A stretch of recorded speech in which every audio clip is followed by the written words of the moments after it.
বিশ্বের দ্বিতীয় দীর্ঘতম নদী অ্যামাজন, দৈর্ঘ্যের দিক থেকে যার তুলনা চলতে পারে একমাত্র নীল নদের সঙ্গে। দক্ষিণ আমেরিকা, ব্রাজিল, পেরু, কলম্বিয়ার উপর দিয়ে বয়ে গেছে অ্যামাজন।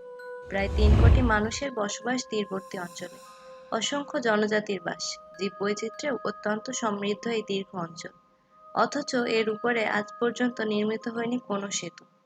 আশ্চর্যের হলেও সত্যি, ৬,৪০০ কিলোমিটার দীর্ঘ নদীর বুকে খোঁজ মিলবে না কোনো সেতুর। কিন্তু কি এর কারণ? শুধুই কি পৃথিবীর বৃহত্তম বৃষ্টি ছায়া অরণ্যের প্রাকৃতিক বৈচিত্র্য, নাকি জড়িয়ে আছে অন্য কোনো বিষয়? তার উত্তর পেতে হলে আমাদের তাকাতে হবে অ্যামাজন নদীর ভৌগোলিক অবস্থানের দিকে। এক্ষেত্রে সবচেয়ে বড় বাধা অ্যামাজনের জলপ্রবাহ। এখানে মূলত জুন থেকে নভেম্বর মাসে বিরাজ করে বর্ষা ঋতু। বৃষ্টির জলে বন্যার মুখোমুখি হয় পার্শ্ববর্তী অঞ্চলগুলি। দৈর্ঘ্য বিরাট আকৃতির হলেও অ্যামাজন নদীর একটি বড় অংশ মূলত অরণ্যের মধ্যে। মোটামুটি ৩.৫ কিলোমিটার থেকে ১০ কিলোমিটারের মধ্যে থাকে এর স্বাভাবিক প্রস্থ, কিন্তু কোনো কোনো অঞ্চলে বর্ষাকালে তা দাঁড়ায় ৪৮ কিলোমিটার। জলের গতিবেগ তখন প্রতি ঘন্টায় ৭ কিলোমিটার।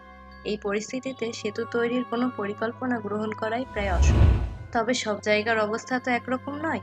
যেখানে বন্যার ভ্রুকুটি নেই সেখানে তো অনায়াসে সেতু তৈরি করা যেতে পারত। সেখানেও বাধা হয়ে দাঁড়িয়েছে স্বয়ং অ্যামাজন। কারণ এর দুপারে মাটি অত্যন্ত নরম, যেখানে কোনোভাবেই সেতুর বুনিয়াদি পরিকাঠামো নির্মাণ করা সম্ভব নয়। কাঠের সেতু নির্মাণেও পরিকল্পনা যে হয়নি তা না, তবে সেখানেও সমস্যা অ্যামাজনের খামখেয়ালি আচরণ। নদীর জলস্তরের হ্রাস বৃদ্ধি এতটাই অনিয়ন্ত্রিত যে পরিকল্পনাও বাতিলের খাতায় ফেলতে হয়েছে। সুইস ফেডারেল ইনস্টিটিউট অব টেকনোলজির ইঞ্জিনিয়ার ওয়াল্টার কৌফম্যান নির্দেশ করেছেন আরেকটি গুরুত্বপূর্ণ সমস্যার দিকে। শুধু দৈর্ঘ্য নয়, অ্যামাজনের মূল গুরুত্ব তার প্রাকৃতিক বৈচিত্র্যের জন্য, যাকে বলা হয় পৃথিবীর ফুসফুস। কয়েক লক্ষ প্রাণী ও গাছপালার সুখ শান্তির ঠিকানা এখানে, যা ইতিমধ্যেই বিপদগ্রস্ত হয়ে পড়েছে মানুষের লোভ ও উচ্চাকাঙ্ক্ষার জন্য।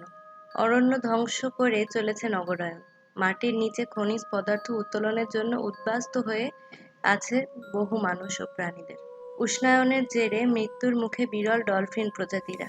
এই অবস্থায় সেতু নির্মাণের কাজে আরও বড় সমস্যা ডেকে আনতে পারে, কারণ সেক্ষেত্রেও কেটে ফেলা হবে বিরাট অঞ্চলের গাছপালা। নিশ্চিতভাবেই বিনষ্ট হবে অ্যামাজনের স্বাভাবিক জীববৈচিত্র্য। ২০১৯ সালে ব্রাজিল সরকার অ্যামাজনের বিভিন্ন অঞ্চলের উপর দিয়ে ১৫০ কিলোমিটার দীর্ঘ একটি হাইওয়ে পরিকল্পনা নিয়ে আসেন।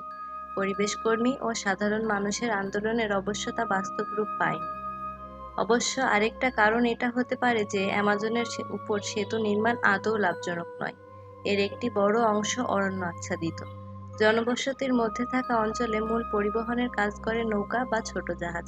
এভাবেই চলে এসেছে দিনের পর দিন। মানুষ অভ্যস্ত হয়ে গেছে তার সঙ্গে, ফলে নতুন কোনো পরিকল্পনা আর গ্রহণ করা হয়নি। একমাত্র অ্যামাজনের উপনদী নেগ্রো নদীর উপরেই রয়েছে একটি সেতু। ২০১১ সালে নির্মিত সেতুটির নাম পন্টে রিও নেগ্রো। মূলত ব্রাজিলের ইরান্ডুবা ও মানাউস শহর দুটিকে সংযুক্ত করার কাজ এই সেতুটির।